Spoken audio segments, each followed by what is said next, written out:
Good morning, good morning, good morning guys. Ito naman po tayo sa araw na to. Araw ng, anong araw kayo kaibigan? Huwebes, no? Araw ng mga pogi daw. No Bali di. Wala, kasi kahapon Bali sana. Wala naman na kaming amo dito. So, ngayong araw na ito, ito po.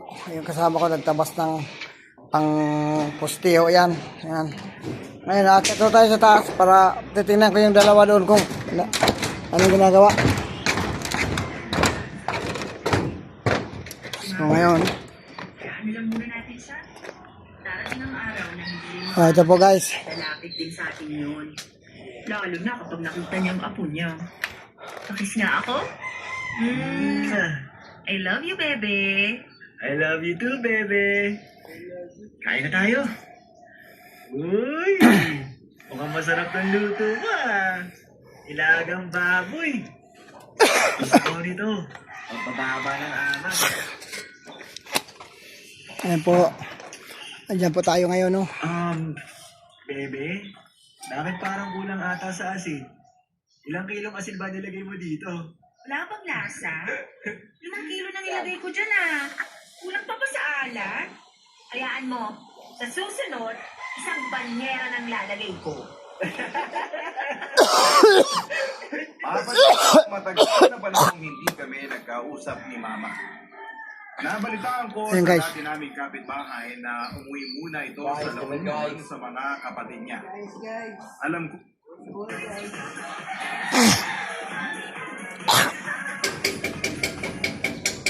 Alam kong hindi niya kaagad matatanggap ang ginawa ko sa kanya, kaya hindi ko na rin muna siya kinulit pa. Alam kong darating ang araw na matatanggap niya rin si CJ. Naunawaan ko naman ang ipinakita ni Mama sa akin. Kapakanang ko lamang ang iniisip niya, pero minsan ay nagagawa talaga nating sumuway sa magulang para mapagbigyan ang kagustuhan natin. Ngayon ko lamang napatunayan na sadyang mahiwaga ang pag-ibig, papadudog. Kapag ang puso ang natutong Ayan guys, ha? Naglilibil sa. Ayos ang libil natin guys, ha? Para di tayo sablayin. mahirap palang labanan ang pag-ibig. Talaga nga palang hahamakin ng lahat, masunod lamang ang tibok ng puso. Sa ngayon, Papadudod, ay maayos na ang naging negosyo namin ni CJ, lalo na at nauso ang live selling sa internet. Mas nabalali ang aming pagbebenta ng mga paninda namin. So, umpisa medyo matumal dahil bago wala pang dumami po ang aming followers at nakakabenta kami ng marami. Si CJ ang naging taga-deliver mo at kumuha kami ng mga gusto.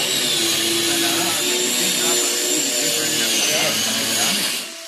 Nakita ko ang bagong CJ Papadudod at alam ko na kapag dumating ang araw na magkita o sinalibawa ang sinilatan ko ang mamay.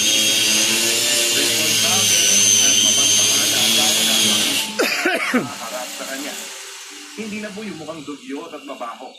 Marunong na rin maligo at hindi lang isang beses sa isang araw at ito paminsan pati nga ako sa nakikita kong pagpapagod niya Papadudod at nalagay na alam na ni Mama na makakita na ang buhay. Hindi na ako magtatangay ng araw ay bigla na lamang itong susulpot sa bintuan namin sa galing ba naman ng tagap ng mga Ayan guys, oh. Tignan mo mga tanawin, no? Ganda-ganda. Ay. Oh guys, tignan mo. Oh, yan. Yan po natin i-upload mamaya. Sana huwag kayong makalimot mag-like at mag-share. At pindutin ang ating notification bell para maging updated tayo sa lahat ng mga pagdating sa pag-ibig dahil para sa atin ay hindi natin dapat i-upload yung mga ang isang tao base sa video, no? Mas dapat nating tignan ang pagkatao nito. Ayan guys, oh. Ayun, mamangga doon sa dulo guys, oh. Dahil sa pagiging porsigido ni CJ ay madali niyang natutunan ang lahat. Sinuportahan ko siya hanggang sa abot ng aking makakaya. Nakapagtayo kami ng sariling bahay.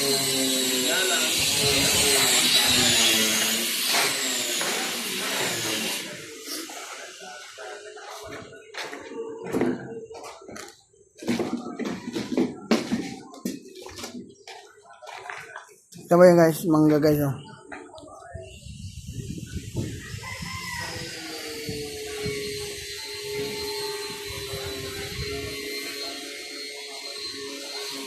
Mga magugulang na yan, guys. Oh.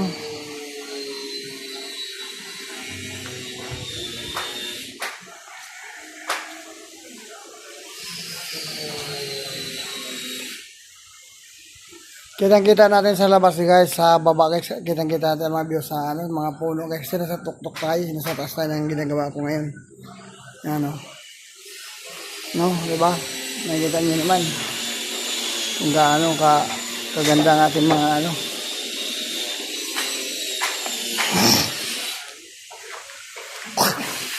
Ayan.